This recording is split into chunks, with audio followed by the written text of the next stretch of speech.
I've been attached with the feeling of now waking up with you by my side. Ito nga ang ating Donnie Pangilinan ay live na live nga sa ASAP, pero hindi niya nga rito kasama ang ating Belinda dahil meron nga itong event ngayong araw. Pero dahil nga rin siya ni talaga namang trending na sa social media ang sinabi ni Donnie patungkol sa ating Belle. Narito nga guys ang kanyang sinabi na talagang kinakiligan ng maraming bablis ngayon at mga kapwa artist niya rito. Kahit wala siya dito ngayon, minamanifest ko soon na dito sa ASAP stage, matutupad din ni Belinda ang dream niya. Collab.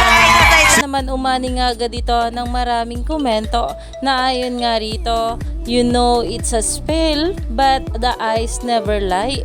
Chico, nag-shining shimmering splendid. Pag about Belinda ang topic, we're manifesting it to Donnie. Sunday pills with Donnie.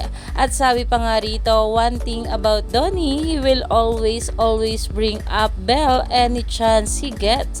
Dahil kahit nga hindi kasama ng ating Donnie Pangilinan itong ating Belle sa ASAP, ay talaga namang palagi pa rin itong nababanggit rito. At manifesting ng araw na sana soon ay matupad din ang wish ng ating Belle dito. Kaya naman stay tuned lang tayo for more update kila Donnie at Belle sa mga susunod pa na ayuda.